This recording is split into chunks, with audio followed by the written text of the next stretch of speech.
Hi hello നമസ്കാരം, എല്ലാവർക്കും ബദാമരത്തിന് മറ്റൊരു വീട്ടിലേക്ക് സ്വാഗതം. ഇപ്പൊ നിങ്ങൾ എല്ലാവരും ഇവന്മാരെന്തോ കാറില് ഇവന്മാരെന്തോ സീക്രട്ട് ഏജന്റിന് കോപ്പി അടിക്കുവാണോ അങ്ങനെയൊക്കെ ചിന്തിക്കും എല്ലാവരും. ഉറപ്പാ, പക്ഷെ അതല്ല. ഞങ്ങൾ വേറൊരു വഴിക്ക് പോയി. ഞങ്ങൾ എല്ലാരും നമുക്കറിയാവുന്ന ഒരു ചേട്ടന്റെ ഒരു കല്യാണം ഉണ്ടായിരുന്നു. അപ്പൊ ഞങ്ങൾ എല്ലാരും അപ്പൊ അതിന്റെ ഒരു തിരക്കിലേക്ക് പോയപ്പോ ഈ ഒരു വീഡിയോ ഷൂട്ട് ചെയ്യുകയും വേണം, നിങ്ങളൊക്കെ എത്തിക്കുകയും വേണം. നമുക്ക് അങ്ങനെ ഒരു, അതായത് അത് നിർത്താനും പാടില്ല എന്നുള്ളൊരു എത്തി അറേഞ്ച് ചെയ്തെടുക്കുമ്പോ സമയം. അപ്പൊ അതുകൊണ്ട് നമ്മള് ഇപ്പൊ ഇങ്ങനെ ഒരു കാറില് നമ്മുടെ കൂട്ടാന്റെ അജിത്തിന്റെ കാറിൽ തന്നെ നമ്മൾ സെറ്റ് ചെയ്തതാണ്. സീക്രട്ട് ചേട്ടൻ നമ്മള് പുള്ളിക്കാരനെ കോപ്പി അടിച്ചല്ല.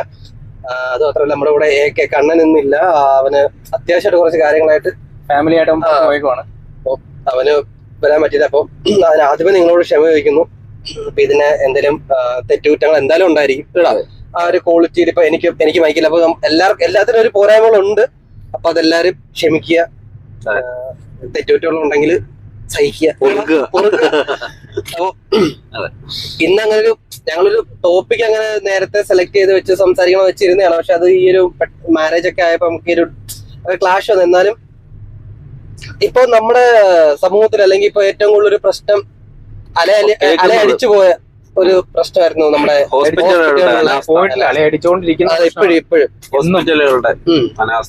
അപ്പൊ അത് നമ്മുടെ നാട്ടില് നമ്മുടെ നാട്ടില് ഞാൻ പറയട്ടെ, നമ്മുടെ 2018 സമയത്ത് കൊറോണയ്ക്ക് മുമ്പ് കോഴിക്കോട് മറ്റേ നിപ്പ വന്ന സമയത്ത് നമ്മുടെ കേരളത്തിലെ ഈ ഇതൊരു പ്രശ്നം, ആരോഗ്യ ഇതുണ്ടല്ലോ, അല്ലെങ്കിൽ ആരോഗ്യ വ്യവസ്ഥ അല്ലെങ്കിൽ ആ ഒരു ഡിപ്പാർട്ട്മെന്റ് അത് തന്നെ.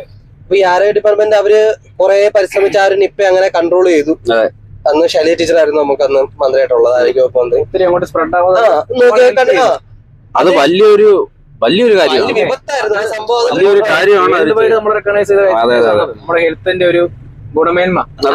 അതിനുശേഷം എനിക്കൊന്ന് കുറച്ചും കൂടെ അത്രയും വേൾഡ് വൈഡ് നമുക്ക് കൊറോണ വന്ന സമയത്ത് കേരളത്തിലെ ആ ഒരു മെഡിക്കൽ ആ ഒരു ഡിപ്പാർട്ട്മെന്റിന്റെ ഒരു കെയറിങ്ങും അല്ലെങ്കിൽ അവര് അത് കോർഡിനേറ്റ് ചെയ്ത് ഒരുപാട് കഷ്ടപ്പെട്ടാണ് ശൈലജ ടീച്ചറിന്റെ കോർഡിനേഷൻ, അവർ പ്രവർത്തിച്ച നേഴ്സുമാര്, ഡോക്ടർമാര്, അങ്ങനെ വിരലെണ്ണാവുന്ന എല്ലാരും, ഈ അറ്റൻഡർ എല്ലാരും, ഒരാൾ മാത്രമല്ല എല്ലാരും ഒരേപോലെ പരിശ്രമിച്ച് എനിക്ക് തോന്നുന്നു ഒരു വലിയൊരു പേര് നമ്മുടെ കേരളത്തിൽ ആ സമയത്ത് എനിക്ക് തോന്നുന്നു രണ്ടാം പിണറായി സർക്കാരിന്റെ ഭരണം പോലും ഇതിന്റെ ബേസിലാണ് വോട്ട് കിട്ടിയത്. അങ്ങനെയുള്ള ഒരു സർക്കാർ അല്ലെ ആ ഒരു ആരോഗ്യ ഡിപ്പാർട്ട്മെന്റ് ഇപ്പൊ കാലഘട്ടത്തിൽ ഇപ്പൊ ഇങ്ങോട്ട് വന്ന ഇപ്പൊ എനിക്ക് തോന്നുന്നു ഈ ഇലക്ഷൻ സമയം അടുപ്പിച്ച് എനിക്ക് തോന്നുന്നു ഏറ്റവും കൂടുതൽ ആ ഒരു ന്യൂസ് കേട്ടു തുടങ്ങി അല്ലേ. കുറെ അനാസ്ഥകൾ, അതായത് ആരോഗ്യ മേഖലയിൽ ഒരുപാട് വിഷമം തോന്നിക്കുന്ന രീതിയിലുള്ള കാര്യങ്ങളൊക്കെ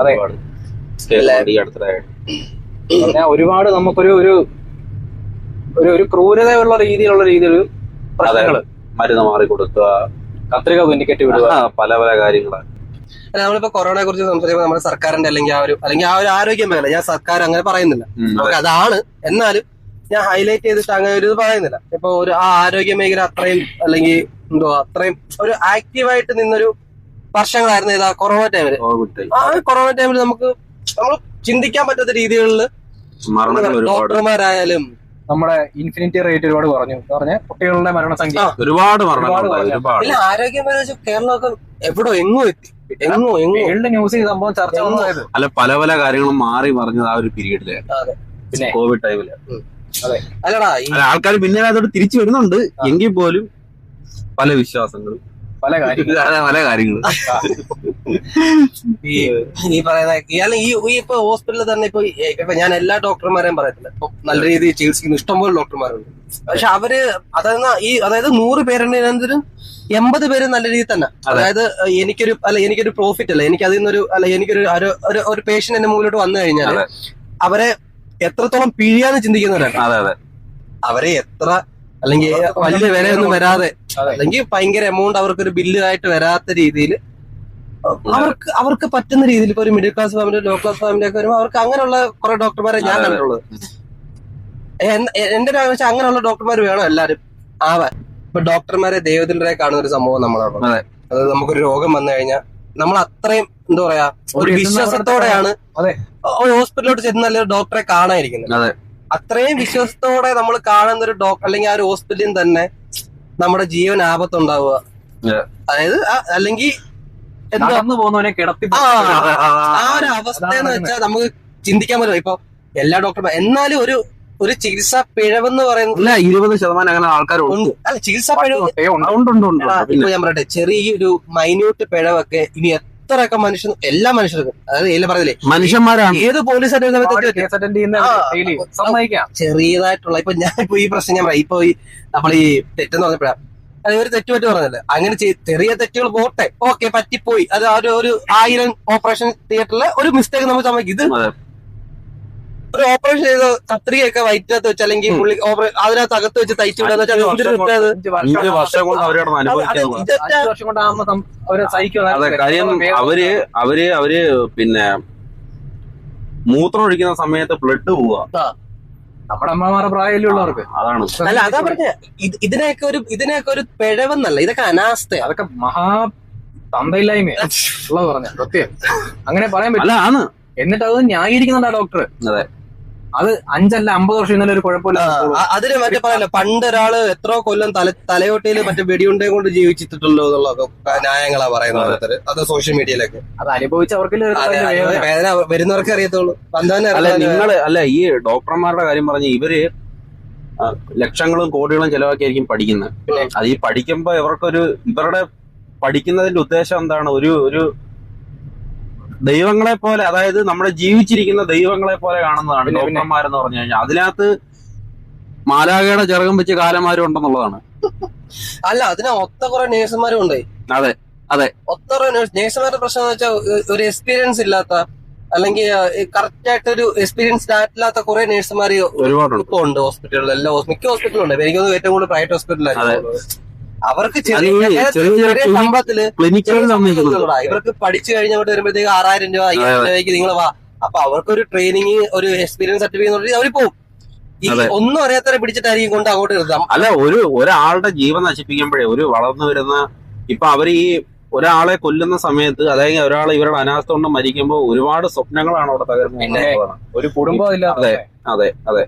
ചിലപ്പോ അവരായിരിക്കും അവരുടെ ഒരു കുടുംബത്തിന്റെ വരുമാനത്തിന്റെ സ്രോതസ് അവരായിരിക്കും. അവരുടെ ജീവിതം നശിപ്പിച്ചാൽ പിന്നെ പോവില്ലേ, മറ്റേ അവർക്ക് വീട്ടിൽ പോയി കുത്തിയിരുന്നാ മതി. ഞാൻ കുറെ കേട്ടത്, അതായത് ഇപ്പൊ ചില ഡോക്ടർമാരൊക്കെ എന്താ രോഗം അറിയത്തില്ല, അവർ വന്നിട്ട് ആയത് കുഴപ്പം, ഇപ്പൊ ഒരു വയറുവേരായിട്ടോ പ്രശ്നമല്ല, ഗ്യാസാ, അത് എന്താണ്, അല്ലെ ഗ്യാസ് തന്നെ ആണോ, അല്ലെ നിങ്ങൾക്ക് വേറെ എന്തെങ്കിലും ആണോ, രോഗമായിരിക്കും വരുന്നത്, ഫുഡ് പോയിസൺ ആണോ, അല്ലെ വേറെ എന്തെങ്കിലും ആണോ, അതങ്ങനെ ചിന്തിക്കുന്നില്ല. ഇത് ഗ്യാസിന്റെ ആട്ടോ അത്രേ ഉള്ളൂ. അല്ലെങ്കിൽ ഒരു കഴിഞ്ഞു ആ സമയത്ത് ചിലപ്പോ ഒരു ഇത് വരും, പിന്നെയും പിറ്റേന്ന് വയറുവേര. ഇപ്പൊ തന്നെ മാർച്ച് ഇപ്പൊ ഈ അടുത്തുള്ള ഒരു കേസ് വന്നതെന്ന് പറഞ്ഞാല്, ഒരു അപ്പൻഡിക്സിന്റെ സർജറി കഴിഞ്ഞിട്ട് അവർക്ക് തുണി കെട്ടി വെച്ചു കൊടുക്കുന്നു. ഇപ്പൊ ഈ കഴിഞ്ഞ ആഴ്ച തുണി തയ്ച്ചു കൊടുക്കുന്നത് എന്തൊരു ചെറ്റത്ര കാണിക്കുന്നത്. അവരുടെ ഇത് അവിടെ ഇരിക്കുന്നത് വെളിയെടുക്കാനോ, അതാണ് അവിടെ ഇരിക്കുന്ന തോണ്ടി വെളിയെടുക്കാനുള്ളതേ. ഒരു തുണിയും കൂടെ വെച്ച് അടുത്ത കയറ്റി വെച്ചു കൊടുത്തുള്ളതാണ്. അല്ല, എന്ത് വിശ്വാസം. അല്ല, ഞാൻ പറയുന്നത് എനിക്ക് അല്ല, എനിക്ക് സ്റ്റോണിന്റെ പ്രശ്നം സ്റ്റോണിന്റെ പ്രശ്നം ഉണ്ടല്ലോ. അപ്പൊ സ്റ്റോണിന്റെ പ്രശ്നം സർജറി ചെയ്യണത് ഇങ്ങനെ ചെയ്യാൻ നോക്കാറിയപ്പോ ഞാൻ പറഞ്ഞു വേണ്ട, കുഴപ്പമില്ല, വെള്ളം കുടിച്ച് കളഞ്ഞോളാം, നാളെ ഒന്നും ഇല്ലാതെ എനിക്കുണ്ടെങ്കിൽ അനുഭവം പറയാൻ. എനിക്കിപ്പം ഈ അടുത്തിടെ സ്റ്റോൺ വന്ന് ഞാൻ കാണാൻ ഉദ്ദേശിച്ച ഡോക്ടറിനെ കാണാൻ പോയപ്പം ആളവിടെ ഇല്ല. അങ്ങനെ ഞാൻ വേദന സഹിക്കാൻ വയ്യാതെ വേറെ ഡോക്ടറെ അടുത്ത് പോയപ്പോ പുള്ളി പറഞ്ഞെന്ന് പറഞ്ഞാൽ ഇത് മരുന്നിനകത്ത് മാറത്തില്ല, സർജറിയെ പറ്റത്തോളെന്ന് പറഞ്ഞു. അത് ഇവർക്കെന്ന് പറഞ്ഞു കഴിഞ്ഞാലേ, ഈ ഡോക്ടർമാർ ഇത് കുറ്റം പറയുന്നല്ലേ, അവര് ജോലി ചെയ്യുന്ന ഹോസ്പിറ്റലില് ഇവർക്ക് കമ്മീഷൻ പരിപാടി കാണും. അതിന്റെ മെയിൻ കാരണം അറിയോ, ഈ ഹോസ്പിറ്റൽസ് കോഓപ്പറേറ്റീവ് ആകുമ്പോഴാണ് ഏറ്റവും കൂടുതൽ ഇങ്ങനെയുള്ള ഈ, അതായത് കൊള്ള ലാഭം. അതെ, ഇപ്പൊ ഗവൺമെന്റ് ഹോസ്പിറ്റലുണ്ട്. എന്റെ അടുത്ത് എടുക്കുമ്പോ ആദ്യമേ ചോദിച്ചെന്ന് പറഞ്ഞാൽ ഇൻഷുറൻസ് എടുത്തിട്ടുണ്ടോന്നാ. അപ്പൊ അങ്ങനെ ചോദിക്കണമെന്നുണ്ടെങ്കിൽ ഒരു പേഷ്യന്റ് വരുമ്പോ ആദ്യമേ ചോദിക്കേണ്ട ഒരു വാചകം ഇൻഷുറൻസ് എടുത്തിട്ടുണ്ടോ ഡോക്ടർ ചോദിക്കുകയാണ്. ഇപ്പം ഈ ജീവൻ രക്ഷിക്കുക എന്നതിലുപരി അവർക്ക് പ്രോഫിറ്റ്, അല്ലെങ്കിൽ ഒരു പൈസ, അതായത് നീ അവർക്കൊരു ഉപകരണോ, നിനക്കൊരു രോഗമുണ്ട്, എനിക്കൊരു വയറുവേദനയുണ്ട്, വയറുവേദനയോ എന്നൊരു 10 സ്കാൻ അങ്ങോട്ട് ഇട്. പ്രൈവറ്റ് ഹോസ്പിറ്റലിൽ പോയി സ്കാൻ അങ്ങോട്ട് ഇരുന്നുണ്ടല്ലോ, നമ്മുടെ കുടുംബത്തിന്റെ പ്രമാണം അവിടെ എഴുതി. അതുകൊണ്ടാണ് അവര് തന്നെ ചോദിക്കുന്നത് ഇൻഷുറൻസ് എടുത്തിട്ടുണ്ടോ. ഇവിടെ ഉണ്ട് അങ്ങനത്തെ ഹോസ്പിറ്റൽ പേര് പറയുന്നില്ല, ഹോസ്പിറ്റൽ പേരും നമ്മൾ പറയാം, നമ്മൾ ആരെ അങ്ങോട്ട് നമ്മൾ കുറ്റം പറയാം, മനസ്സിലാക്കിയാൽ ജീവന് വേണ്ടി യാചിച്ചുകൊണ്ടാണ് ഒരു ഡോക്ടറെ ഒരാള് കാണാൻ വരുന്നത്. ഇപ്പൊ തന്നെ കഴിഞ്ഞ കുറച്ചാളായ ഒരു കേസ് വന്നുള്ള ഒരാൾക്ക് സിവിയർ ആയിട്ടുള്ള ശ്വാസം മുട്ടല. അതെ അതെ അതെ. ചികിത്സ പോലും കൊടുത്തില്ലെന്നുള്ള 3 മിനിറ്റ് 4 മിനിറ്റ് പുള്ളിയെ ആ വെളിയിൽ നിർത്തിയതെന്നുള്ളതാണ് എത്രമാണ് കാണിക്കുന്നുള്ളതാണ്. ഈ ആശുപത്രി കേറിയപ്പോഴേ മരിച്ചു പുള്ളി. വളരെ വളരെ മോശപ്പെട്ട കാര്യങ്ങളാണ്. ഇതാ പറഞ്ഞല്ല, അവരുടെ ലാഭം, അതായത് അവർക്ക് ലാഭം എങ്ങനെയായാലും പൈസ കിട്ടണം. അതെ. ഈ ഒരു ഹോസ്പിറ്റൽ എന്ന് വെച്ചാൽ എന്താ പറയാ, നമ്മുടെ ജീവൻ രക്ഷിക്കുക, അല്ലെങ്കിൽ ഒരു ആരോഗ്യം, അല്ലെങ്കിൽ അതിനകത്തൊരു സമൂഹം, അതായത് പാവപ്പെട്ടവർ എങ്ങനെയാലും അവർക്ക് ആ ഒരു ആരോഗ്യം കൊടുക്കുന്ന സ്ഥലം. ഈ ഒരു ആരോഗ്യ മേഖല എന്താ പറയാ, ഈ പൈസക്ക് വേണ്ടി യൂസ് ചെയ്തപ്പെട്ടു തുടങ്ങിയോ അന്ന് മുതൽക്ക് ഈ പ്രൈവറ്റ് ആരോഗ്യമേഖല, ഞാൻ അങ്ങനെ പറയും. ഗവൺമെന്റ് ഹോസ്പിറ്റലിൽ ഞാൻ ഒരിക്കലും എല്ലാം പറയത്തില്ല, അവിടെ ഇപ്പോഴും ഉണ്ട് ഇല്ലെന്നല്ല. ഗവൺമെന്റ് ഹോസ്പിറ്റലിൽ വളരെ റിബലായിട്ട് സംസാരിക്കുന്ന ഡോക്ടർമാരും ഉണ്ട്, കോളേജസ് ഉണ്ട്, നഴ്സുമാരും ഉണ്ട്. വളരെ മോശമായിട്ട് അത് അനുഭവത്തിന്റെ വെളിച്ചത്തിൽ തന്നെ പറയാം. അവിടെ ചെന്ന് കഴിഞ്ഞാൽ നമുക്കൊരു വിലയില്ലാത്ത രീതിയിൽ സംസാരിക്കുന്ന ആൾക്കാരുണ്ട്. അതെ വലിഞ്ഞു കയറി വന്നവരെ പോലെ. അതെ നമ്മളേതാണ്ട് നമ്മൾ അഭയം തേടി തന്നെ ചെല്ലുന്നത്. നമ്മളൊരു വേദന സഹിക്കാൻ വയ്യാതെ ഒരു അഭയം തേടി തന്നെ ചെല്ലുന്നത്. പക്ഷെ ഒരു മിഡിൽ ക്ലാസ്സോ അല്ലെങ്കിൽ ഒരു ലോവർ ക്ലാസ്സോ ആൾക്കാർക്ക് ഏറ്റവും നമ്മൾ ടാക്സ് അടയ്ക്കുന്നതല്ലേ. അതെ, നമ്മൾ ടാക്സ് ഒക്കെ അടയ്ക്കുന്നവരൊക്കെ അതിനകത്ത് പറഞ്ഞിട്ട് കാര്യമില്ല. നമുക്ക് പോക്കെ ടാക്സ് നമ്മളിപ്പോ ഇവരുടെ ഈ ഒരു പറയുന്ന ലാഭകരമായ ഒരു രീതി, അല്ലെങ്കിൽ പൈസ, അങ്ങനെ ഒരു എന്താ പറയാ, വ്യവസായം, ഹോസ്പിറ്റൽ കേസ്, ആരോഗ്യമേഖല ഒരു വ്യവസായം എന്ന് പറയുന്നത് അതിനപ്പുറത്തോട്ട് അതിലെ ഈ സ്റ്റാഫുകളുടെ കുറവുണ്ട്. അതായത് ജോലി ചെയ്യാനുള്ള ആളുകളുടെ ഒരു കുറവ്. ഇപ്പൊ ഒരു നേഴ്സ് ആയാലും ശരി, ഇപ്പൊ അവർക്ക് ഷിഫ്റ്റിന് അടിച്ചൊരു 8 മണിക്കൂർ ഡ്യൂട്ടിക്കകത്ത് അത് ഷിഫ്റ്റ് ചെയ്ത് അതിനും ബെറ്റർ ആയിട്ടുള്ള ഒരു ഡോക്ടർ വേണം. അപ്പൊ അങ്ങനെയുള്ള ഷിഫ്റ്റ് ചെയ്യാനുള്ള ഒരു സാഹചര്യം കുറവ്. അതായത് എന്ത് പറയാ, സ്റ്റാഫുകളുടെ എണ്ണം കുറവ്. മറ്റേ തുണി വെച്ചതും ഇപ്പം കത്രിക വെച്ചതും.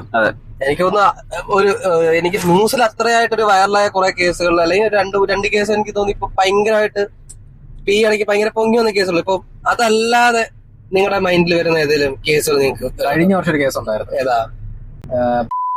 കോളേജിലാന്ന് തോന്നുന്നു. കരുനാപ്പള്ളിയുടെ ഒരു കക്ഷിയെ, പുള്ളിയുടെ പേര് വേണമെന്നാ, പുള്ളിയെ കൊണ്ടുപോയിട്ട് അവിടെ പുള്ളിക്ക് അവിടെ ചികിത്സ കിട്ടാഞ്ഞിട്ട് പുള്ളി മരിച്ചുപോയി. ഡോക്ടർമാർ അനാസ്ഥയായിരുന്നത്. ഒരു 5-6 മാസം ആയത്.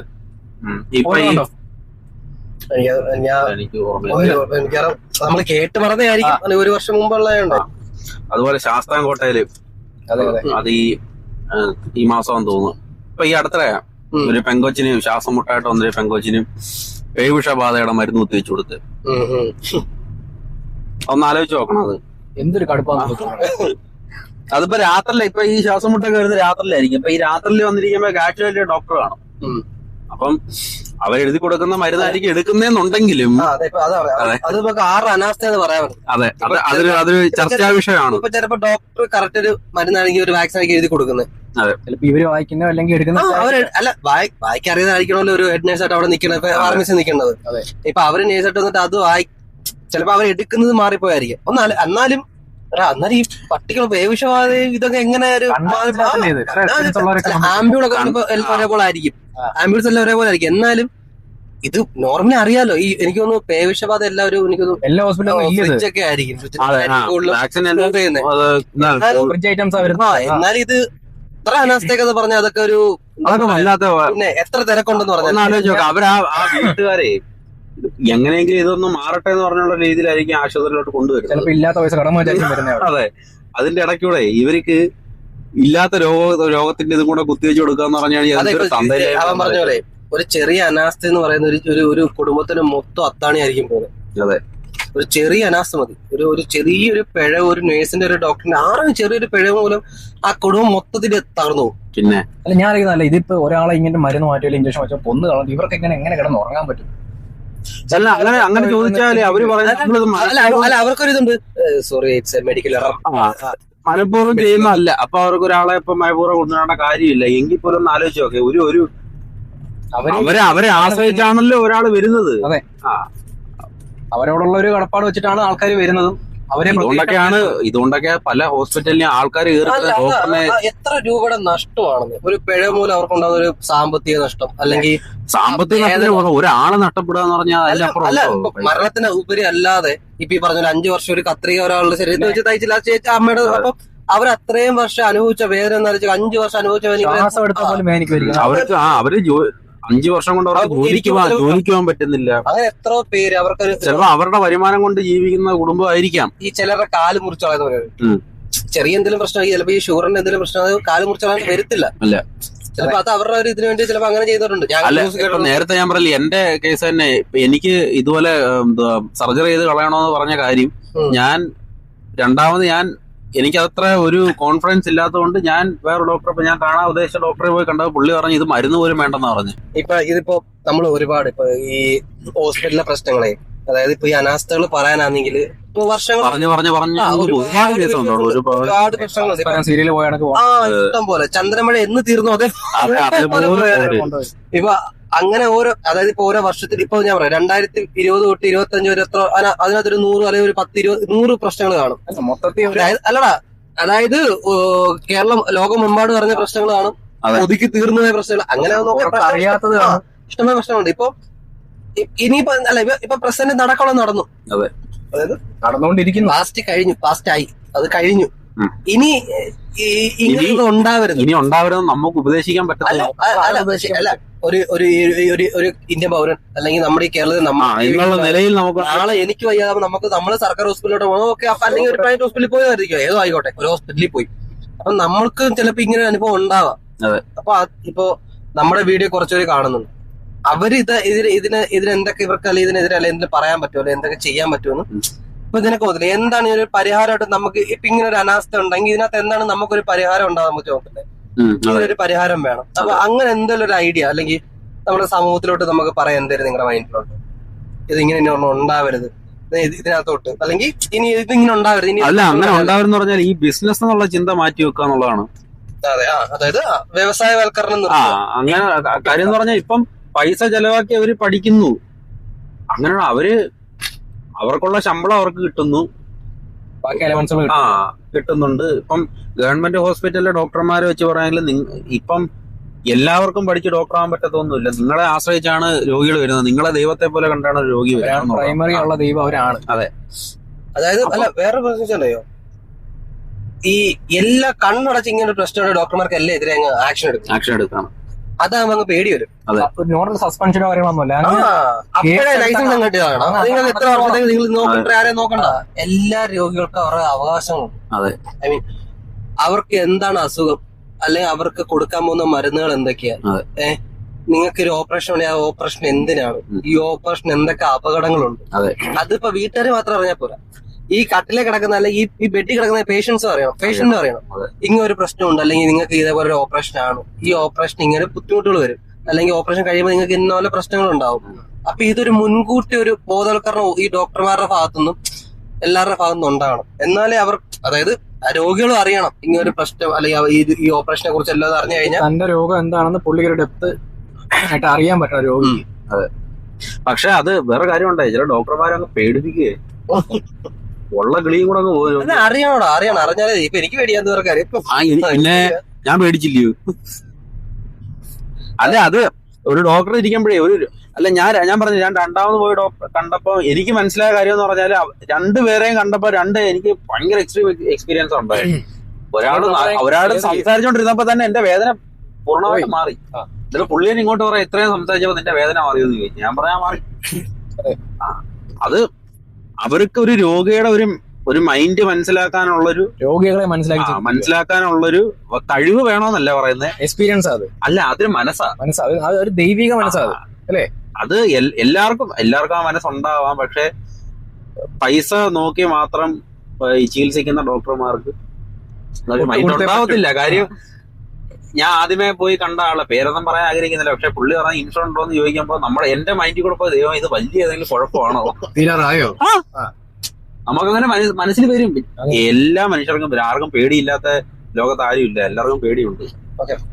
അതായത് ഇപ്പൊ തന്നെ നാണ്ട ഒരു കൊച്ചിന്റെ കൈ, പിന്നെ ഒടിഞ്ഞ കൈ പ്ലാസ്റ്റർ ഇട്ടിട്ട് കഴിഞ്ഞപ്പോ കൊച്ചിന്റെ കൈ വളഞ്ഞു വരുന്നു. മര്യാദക്ക് പ്ലാസ്റ്റർ ചെയ്തില്ല. അതെന്തോ പിന്നെ ചുമ്മാ കെട്ടി വെച്ചാൽ കൊടുത്താണോ? അതൊക്കെ വലിയ അനാസ്ഥ തന്നെയാണ്. ഇപ്പൊ ഞാൻ പറയട്ടെ, ഇപ്പൊ നമ്മളല്ല ഇപ്പൊ എല്ലാ ഡോക്ടർമാരും മോശക്കാരാണെന്ന് നമ്മൾക്ക് അഭിപ്രായം പറയത്തില്ല, ഒരിക്കലും പറയത്തില്ല. എല്ലാ ഡോക്ടർമാരൊന്നും ഒരിക്കലും മോശക്കാരൊന്നുമല്ല. എന്നാ ഈ ജീവൻ പണയം വെച്ച് രാവും പകലും ഇല്ലാത്ത രീതിയിൽ നോക്കുന്ന ഡോക്ടർമാരും ഉണ്ട്, ഇഷ്ടംപോലെ ഡോക്ടർമാരുണ്ട്.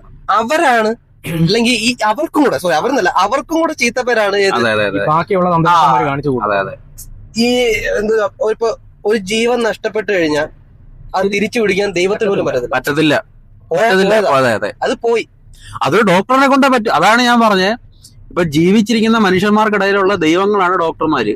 ആ ഒരു ഒരു ജീവൻ രക്ഷപ്പെടുത്തി അല്ലെങ്കിൽ അത് കളയാൻ രക്ഷപ്പെടുത്തുന്നതാണ് ഏറ്റവും വലിയ മാർഗ്ഗം. അപ്പൊ അതിനൊരു നിസ്സാരവൽക്കരിച്ച് ഒരു കച്ചവട ഉപകരണം, ഒരു മനുഷ്യശരീരം ഒരിക്കലും കച്ചവട ഉപകരണമല്ല.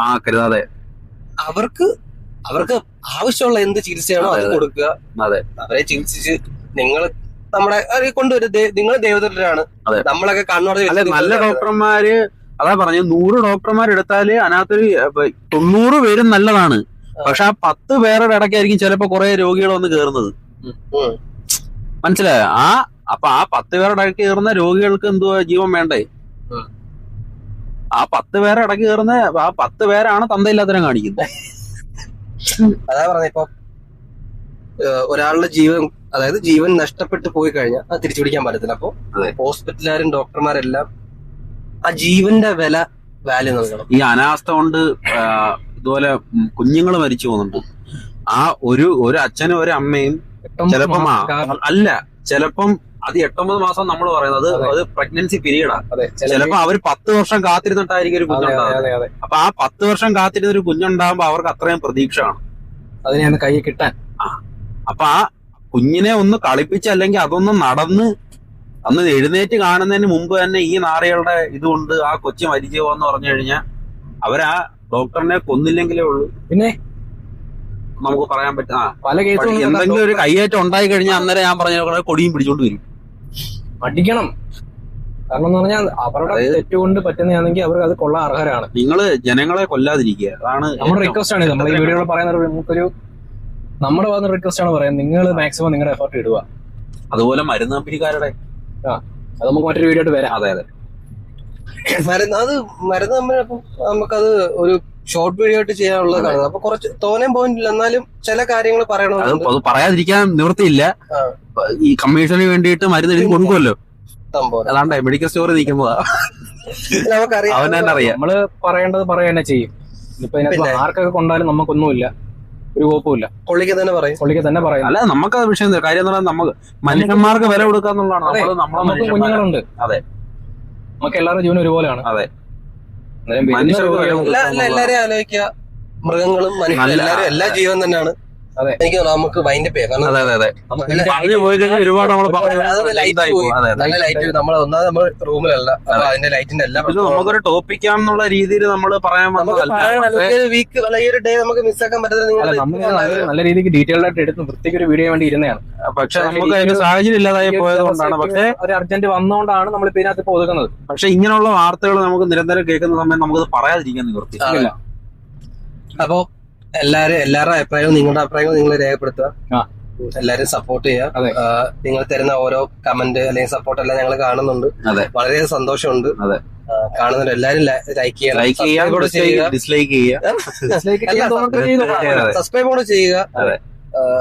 നിങ്ങളെ ഓരോരുത്തരുടെയും അഭിപ്രായങ്ങൾ, നിങ്ങളുടെ അഭിപ്രായങ്ങളും നിങ്ങൾക്കുണ്ടായ എക്സ്പീരിയൻസ് നിങ്ങൾ കമന്റ് ബോക്സിൽ ഇട്ടോ.